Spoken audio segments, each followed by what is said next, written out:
Estudio bíblico del libro de Apocalipsis.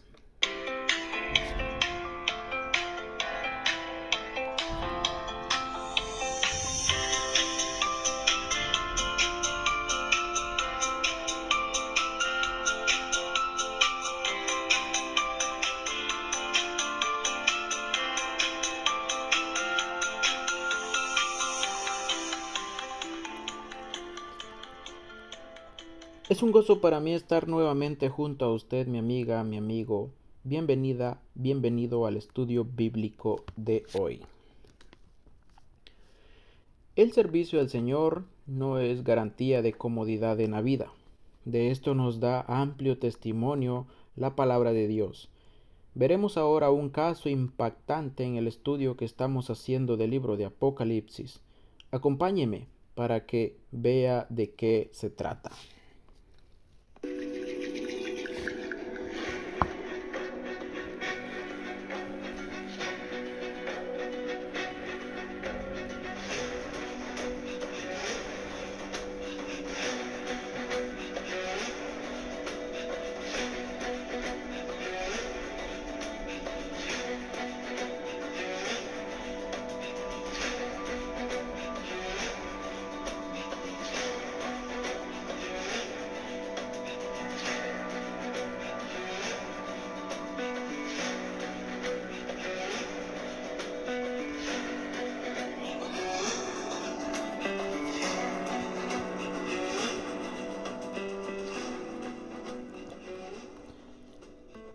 El recorrido bíblico para nuestro estudio de hoy se encuentra en Apocalipsis 1:9 a 11.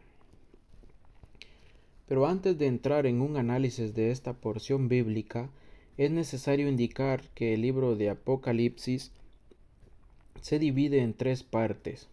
La división aparece claramente en Apocalipsis 1:19, donde dice: Escribe las cosas que has visto, y las que son, y las que han de ser después de estas. La primera parte, las cosas que has visto. Apocalipsis 1:9 a 20. La segunda parte, las cosas que son. Apocalipsis 2 y 3. Y la tercera parte, las cosas que han de ser después de estas. Apocalipsis 4 a 22. La primera parte gira en torno a la visión de Juan en la isla de Patmos. La parte que nos corresponde estudiar el día de hoy es la primera sección de esta parte. Bien podríamos llamarla las circunstancias de la visión. Leamos Apocalipsis 1:9, donde dice: Yo, Juan, vuestro hermano y copartícipe vuestro en la tribulación, en el reino y en la paciencia de Jesucristo, estaba en la isla llamada Patmos, por causa de la palabra de Dios y el testimonio de Jesucristo. Varias cosas dignas de tomarse muy en cuenta aparecen en este versículo. Veamos que la persona quien recibió la visión se identifica a sí mismo como Juan. Se trata del apóstol Juan, el mismo que escribió el evangelio que lleva su nombre y las 3 cartas que también llevan su nombre. Este Juan es el sencillo y humilde pescador, hijo de Zebedeo y hermano de Jacobo. Su vida dio un giro de 180 grados cuando conoció a Jesús. Juan es el discípulo amado, quien tuvo el privilegio de recostarse al lado de Jesús en la última cena. Ahora, cuando recibe la visión, era un anciano.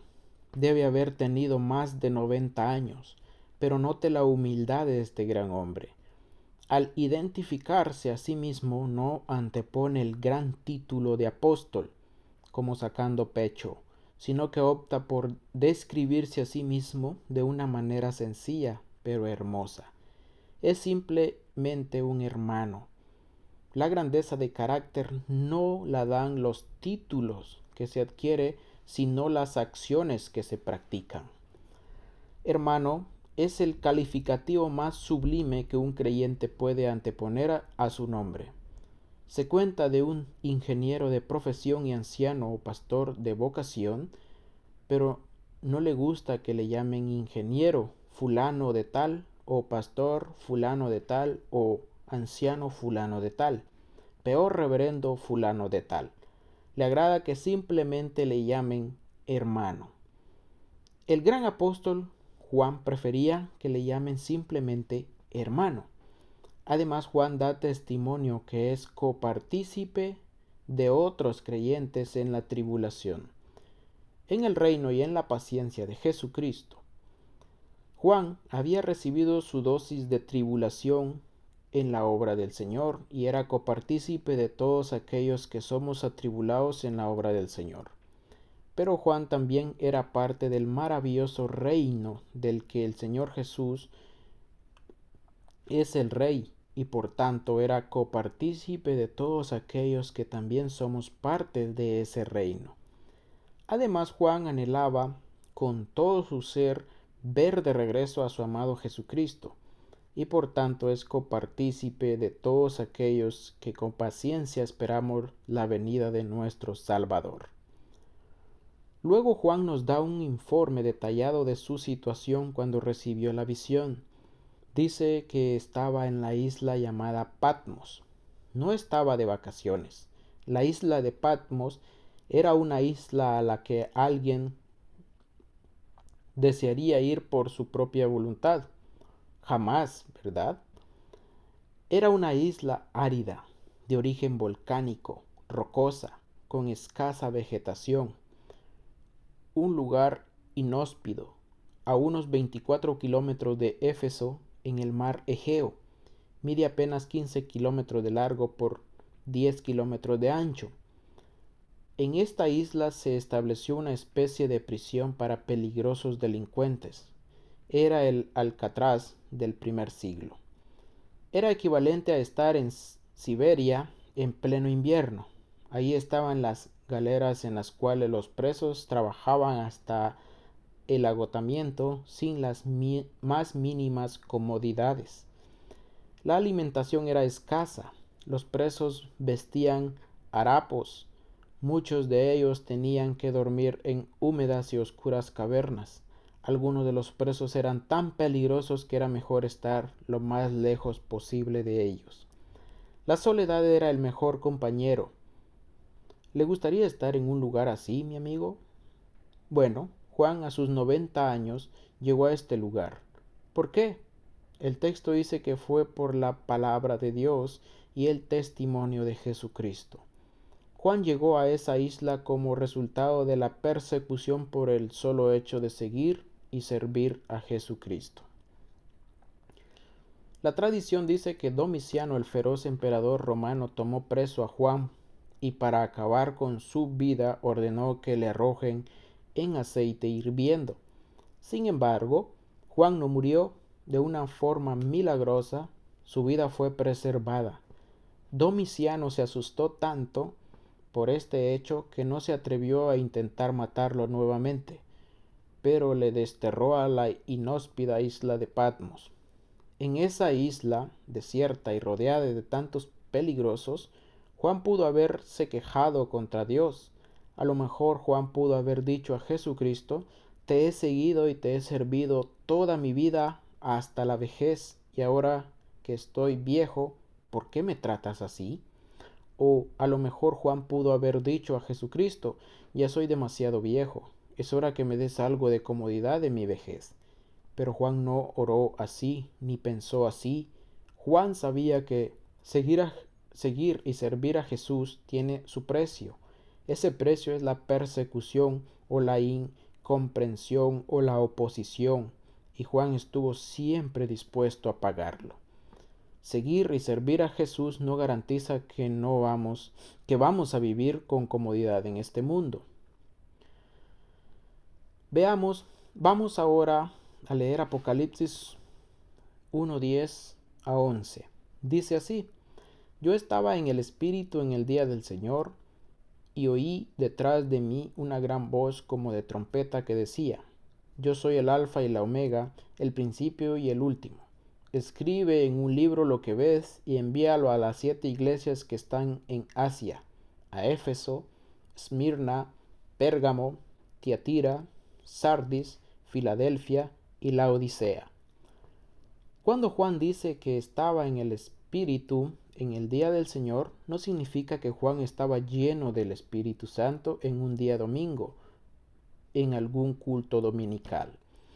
En la isla de Patmos no había iglesia, porque aparte de Juan no habían creyentes.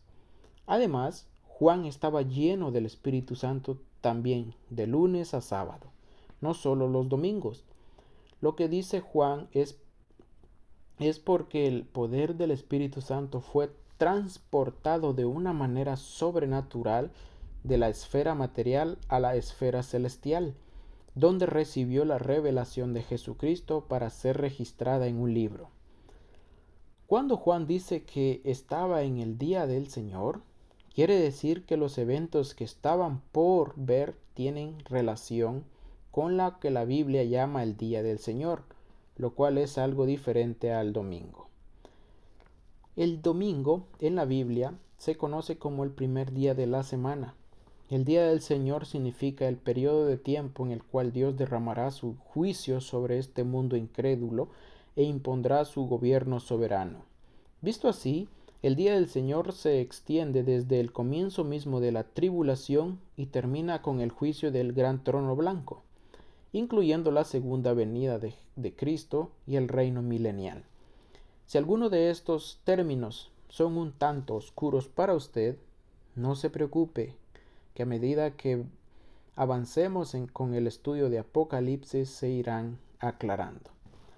La primera experiencia de Juan en el Espíritu en el día del Señor es oír detrás de él una gran voz como de trompeta. Esto significa que era un sonido claro e inteligible. Se podía entender perfectamente. El mensaje retumbó en los oídos de Juan. Decía así: yo soy el Alfa y la Omega, el primero y el último. Esta es la forma como Jesucristo se describió a sí mismo. En Él se encierra todo. Él es el eterno y preeminente Dios. Luego Juan recibió una orden de Jesucristo. La orden decía así: escribe en un libro lo que ves y envíaselo a las 7 iglesias en Asia, a Éfeso, Esmirna, Pérgamo, Tiatira, Sardis, Filadelfia y Laodicea. Lo que Juan estaba por recibir es el libro de Apocalipsis. Ahora Juan sabía que debía registrar todo lo que estaba por ver en un libro, el cual debía ser enviado a 7 iglesias ubicadas en lo que hoy es Asia Menor. De estas iglesias hablaremos en detalle más adelante en nuestro estudio. Mientras Juan se apresta a darse vuelta para que con sus ojos a quien estaba hablando detrás de él, nosotros nos quedamos pensando en lo afortunado que fue Juan al percibir de esta manera la gloria celestial. Es la recompensa su sufrimiento. El camino a la exaltación siempre estará empedrado de sufrimiento por cualquier punto que se vea.